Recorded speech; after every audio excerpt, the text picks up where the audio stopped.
It's election year in the richest country in the world.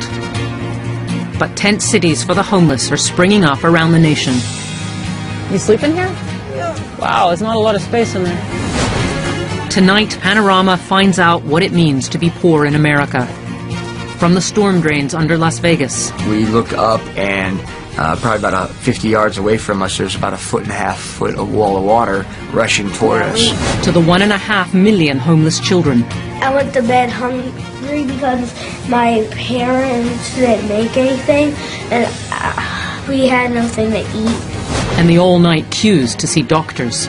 You brought some blankets? A bunch. Yeah. In a country where 50 million don't have health insurance. No job, no money, no doctor. We ask what happened to President Obama's vision for America.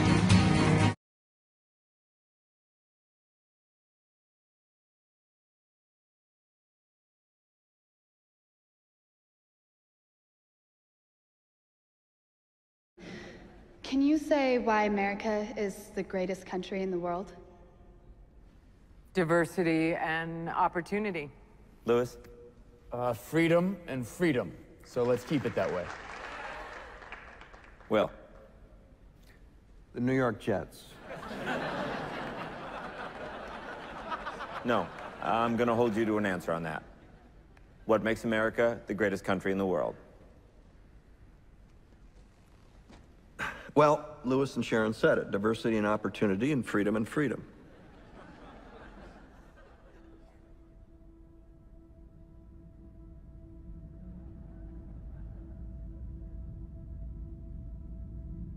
I'm not letting you go back to the airport without answering the question.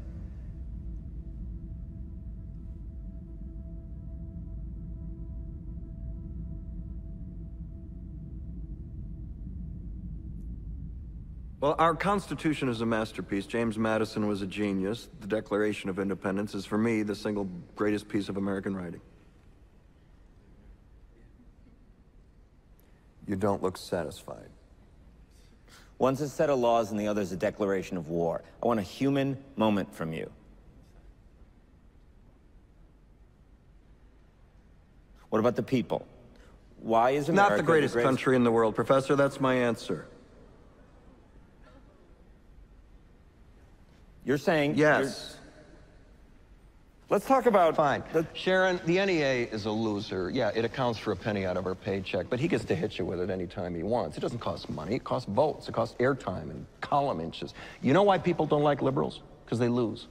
If liberals are smart, how come they lose so goddamn always? Hey. And with a straight face, you're going to tell students that America is so star-spangled awesome that we're the only ones in the world who have freedom?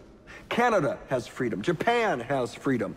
The UK, France, Italy, Germany, Spain, Australia, Belgium has freedom. So 207 sovereign states in the world, like 180 of them have freedom. All right. And yeah, you, sorority girl, just in case you accidentally wander into a voting booth one day, there's some things you should know. And one of them is, there is absolutely no evidence to support the statement that we're the greatest country in the world. We're 7th in literacy, 27th in math, 22nd in science, 49th in life expectancy, 178th in infant mortality, 3rd in median household income, number 4 in labor force, and number 4 in exports. We lead the world in only 3 categories: number of incarcerated citizens per capita, number of adults who believe angels are real, and defense spending, where we spend more than the next 26 countries combined, 25 of whom are allies. Now, none of this is the fault of a 20-year-old college student, but you nonetheless are, without a doubt, a member of the worst generation ever.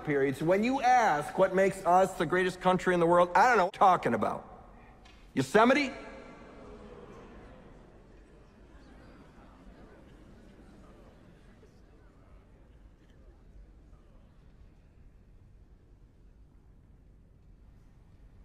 Sure used to be. We stood up for what was right. We fought for moral reasons. We passed laws, struck down laws for moral reasons. We waged wars on poverty, not poor people. We sacrificed. We cared about our neighbors. We put our money where our mouths were, and we never beat our chest. We built great big things, made ungodly technological advances, explored the universe, cured diseases, and we cultivated the world's greatest artists and the world's greatest economy.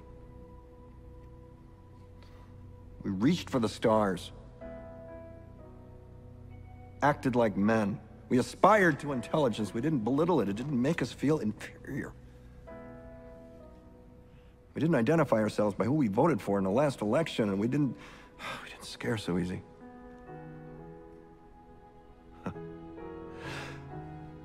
We were able to be all these things and do all these things because we were informed by great men, men who were revered. First step in solving any problem is recognizing there is one. America is not the greatest country in the world anymore.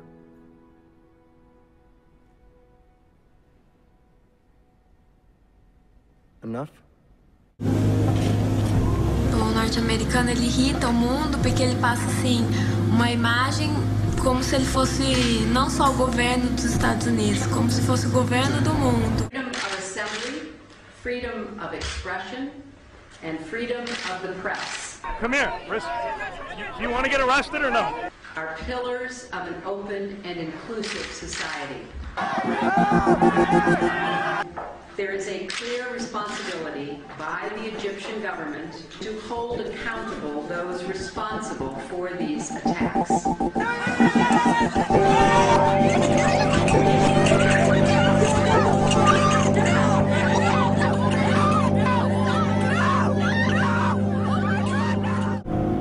When I say America, what is the first thing that you think about? Money. Money? Yes. Oh, money. We're the only country that tells the rest of the world on a nearly constant basis that we are the greatest country on earth. And that is obnoxious. And I know it's obnoxious because if you were in an office and there was someone there who came in every day and said, "I'm the greatest, and you die without me."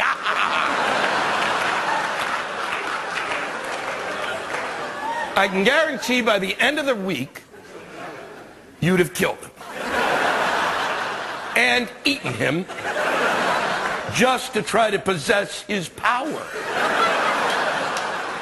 3 years into the Obama presidency, there's been a dramatic turnaround in how European countries like Germany and allies like Japan view the United States. But in Muslim countries, Obama's policies have damaged views of the U.S. The biggest concern worldwide about America still is that it acts without concern for the interests of other countries.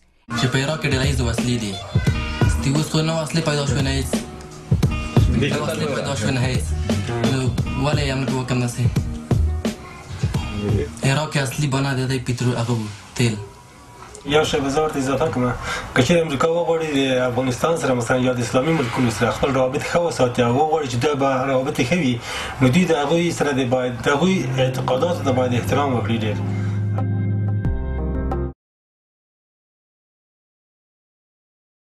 A fairy tale life from the very beginning. Right down to the white picket fence. But in 2008, that's when it all hit the fan. People that aren't unemployed tell you, I know how you feel. You're working. You don't know how I feel.